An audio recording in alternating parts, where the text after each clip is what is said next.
Olá, eu sou a professora Desirê e esta é a terceira videoaula da disciplina de Fundamentos da Semiótica.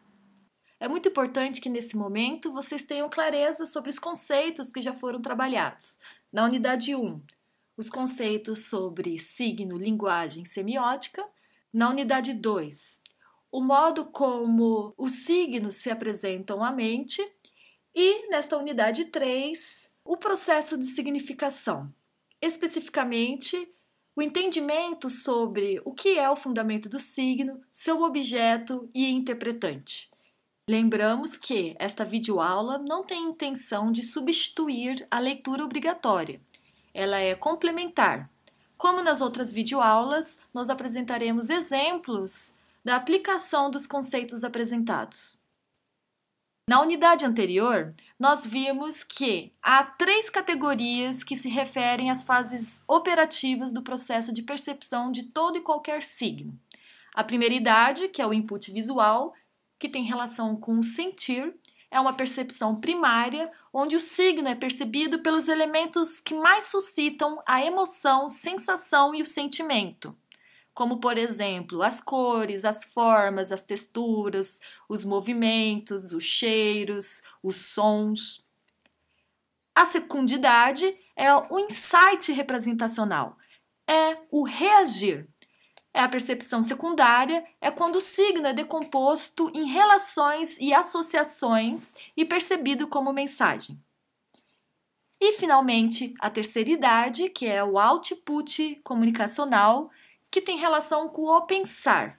É a percepção final, onde a leitura é simbólica no contexto amplo de significações.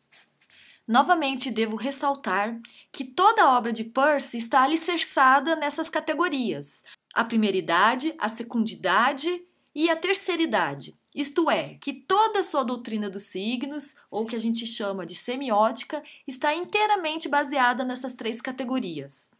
E não tem como compreendermos essas sutilezas de suas inúmeras definições e principalmente das classificações de signos, como veremos nas próximas unidades, sem um conhecimento muito cuidadoso desses 3 elementos. Vamos lembrar de alguns conceitos que foram apresentados na leitura obrigatória dessa semana sobre o processo de significação do signo. Sabemos que o signo é uma coisa que representa outra coisa que é o seu objeto. O processo de significação ocorre quando o signo, então, representa o seu objeto para o intérprete e produz na mente desse intérprete uma outra coisa que está relacionada ao objeto. Essa relação desses 3 elementos, o signo, seu objeto e seu interpretante, Peirce nomeou como semiose. Então, semiose se refere ao processo dinâmico da relação solidária entre esses 3 polos que proporciona o processo de significação do signo. Primeiro é a face imediatamente perceptível do signo, que se refere à primeira idade, o seu fundamento. O segundo é o que o signo representa, que se refere à secundidade, que é o objeto. E terceiro é o que o signo significa, que se refere à terceira idade, que é o interpretante. Portanto, o signo é um primeiro, algo que se apresenta à mente a partir das qualidades do seu fundamento, ligando um segundo, que é aquilo que ele significa, que ele indica, se refere ou representa, denominado objeto do signo, a um terceiro, que é o efeito interpretativo que o signo provocará e uma possível intérprete, denominado interpretante do signo. Precisamos ter muita clareza desses 3 polos: o fundamento do signo, o objeto e seu interpretante. Veremos a seguir como que esses 3 elementos são apresentados no signo a partir de exemplos simples do nosso cotidiano. Vamos observar essa imagem de uma rosa. Mas imagine que, ao invés do signo ser uma imagem, é a rosa propriamente dita, que vocês receberam essa rosa de uma pessoa. Para analisarmos qual é o fundamento desse signo, nós precisamos observar quais são os conjuntos de elementos que suscitam emoção, sensação e sentimento. Neste caso, Quais são as cores, as formas e as texturas apresentadas? Qual é o cheiro do signo apresentado? Mas nesse momento, para observarmos esse fundamento do signo, é necessário observar os elementos sem nenhum julgamento, sem nenhuma associação ou relação com qualquer outro objeto externo a esse signo. É apenas observar as qualidades puras do signo, independente aonde que ele se encontra, o que ele se refere, mas o signo em si mesmo, o signo puro. Então, quais são o fundamento desse signo? Quais são os elementos que suscitam emoção e sentimento? Quais são os elementos puros? Então, nesse signo, o fundamento do signo são as suas cores, suas formas e suas texturas. No caso aqui, são cores vibrantes, cores vivas, o verde e o vermelho. Posteriormente, nós analisaremos nesse signo qual é o seu objeto, isto é, quem que esse signo está substituindo? Esse signo está no lugar do quê? O objeto é aquilo que o signo representa. No caso desse signo, se fizermos relações, associações, que é o momento da secundidade, observaremos, de acordo com o nosso contexto cultural, que rosas, como já foi visto, é um signo do amor. Quando você recebe uma rosa, significa que essa pessoa ela tem sentimentos por você. Agora, e se no caso o fundamento do signo fossem outros elementos? Ao invés de cores vivas e vibrantes, se no caso as cores fossem opostas, por exemplo, se no caso esse signo fosse uma rosa que estivesse murcha, com suas cores já opacas, sem brilho, quase morta. O objeto seria outro, não seria mais amor, mas seria descaso. Quando você recebe uma rosa murcha, você vai ter um objeto diferente do amor. Você vai ter uma relação de descaso. E como nós vimos também anteriormente, se no caso essa rosa, esse signo fosse com outros elementos, por exemplo, mudasse a cor, em vez de rosas vermelhas fossem amarela, poderíamos falar que seu objeto fosse a amizade, que essa pessoa está te presenteando, demonstrando que sente amizade por você. E se no caso essas rosas fossem brancas, as qualidades do seu fundamento envolvessem as cores brancas, falaríamos que essa pessoa teria um sentimento de respeito. Então, o objeto seria o respeito que essa pessoa tem por você. Então, é importante ressaltar que o fundamento do signo que vai determinar quem é o objeto. Esta que é, então, a relação entre o fundamento do signo e seu objeto. E qual seria o interpretante?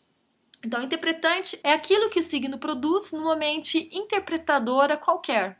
Então, são todos os possíveis significados que podemos produzir. São todas as possibilidades de interpretação que o signo, no caso, esse signo é uma rosa, permite elaborar em relação ao objeto representado. E a nossa interpretação, o interpretante, ele é dado conforme essas relações e associações. No caso desse signo rosa, quanto mais viva foram as cores, quanto maior for a rosa, quanto maior quantidade de rosas apresentadas e entregues para a pessoa, o efeito interpretativo pode ser tanto de alegria, de satisfação, de reciprocidade no amor, ou, se for no caso uma rosa murcha, velha, aquela rosa sem sal, quase morta, a nossa interpretação é diferente. Nós interpretamos que essa pessoa, apesar de ela estar afirmando que está entregando uma rosa porque sente amor por nós, nós vamos interpretar, na verdade, que é um descaso. Mas não só isso. Dependendo das nossas relações, dependendo do contexto ao receber esse signo, nós poderíamos dizer que essa pessoa está pedindo desculpas, que essa pessoa está querendo te presentear, querendo te parabenizar pelo seu aniversário, pelo aniversário de casamento, pelo aniversário de namoro. E dependendo até, como a gente vê em novelas, podemos suspeitar que quando uma pessoa nos entrega uma rosa, que possivelmente ela fez alguma coisa que está querendo se justificar. E esses todos são os efeitos interpretativos. Agora vamos ver outro exemplo citado por Santa Ela. Ela fala, para tomar como exemplo, um grito, que devido às suas propriedades ou qualidades que lhe são próprias, porque um grito não é um murmúrio, não é um sussurro, não é um conversar, o grito tem todas as suas qualidades específicas. Essas qualidades específicas que lhe são próprias é o seu fundamento, o momento primeiro. Só que o grito, ele representa algo que não é propriamente o grito. Isto é, ele indica que aquele que está gritando, naquele exato momento, ou está em apuros, ou sofre alguma dor, ou sente tanta alegria, que está tão entusiasmado que começa a gritar. Por exemplo, as qualidades do grito que vai determinar o seu objeto.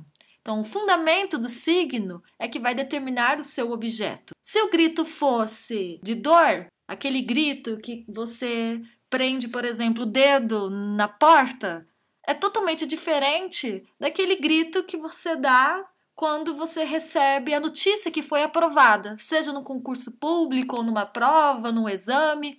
Então, essas particularidades do fundamento do signo, que são as qualidades do grito, é que vai determinar o objeto.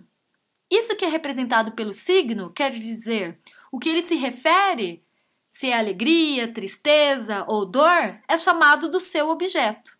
E dependendo do tipo de referência que você possui em relação ao signo, se ele se refere ao apuro, ou sofrimento ou alegria, ele vai provocar uma determinada interpretação no receptor que recebeu o grito.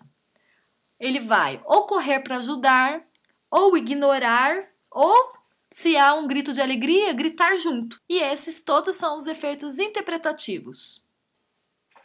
Para uma melhor compreensão dos elementos que constituem o processo de significação de um signo, será apresentado a seguir a descrição e análise das relações entre o fundamento do signo, o objeto e o interpretante do anúncio da campanha publicitária da linha Elseve Solar da marca L'Oréal Paris, impressa na revista Marie Claire. Então, no primeiro momento, vocês vão observar o anúncio, independente se vocês conhecem ou não esse anúncio, vocês vão observar quais sentimentos e sensações que o anúncio te provoca. No segundo momento, vocês vão tentar identificar quais são os elementos visuais que provocaram essas sensações e sentimento. É aí que nós observaremos o fundamento do signo. Mas é importante ressaltar que ao identificar esses elementos, não devemos fazer qualquer julgamento, apenas observar as suas qualidades puras. Então, os elementos do fundamento do signo identificado nesse anúncio são: a gente observa que existe um intenso brilho e luminosidade. As suas cores são quentes, há o predomínio de uma cor que é amarelo para o dourado. O fundo da fotografia ele é composto por um degradê de amarelo e a gente consegue identificar umas poucas linhas de algumas frases na cor vermelho escuro, sendo que o formato da letra é fino, arredondado e sem detalhes. Mas lembrando que nós estamos analisando a imagem em si mesma, não faremos a interpretação das palavras desse texto linguístico. Então, esses são todos os elementos do fundamento do signo dessa campanha. Agora, para analisar a relação entre o fundamento do signo e o seu objeto, é necessário, a partir das informações coletadas do fundamento do signo, identificar quais são as associações e relações que realizamos com as experiências já vivenciadas. Então, os elementos identificados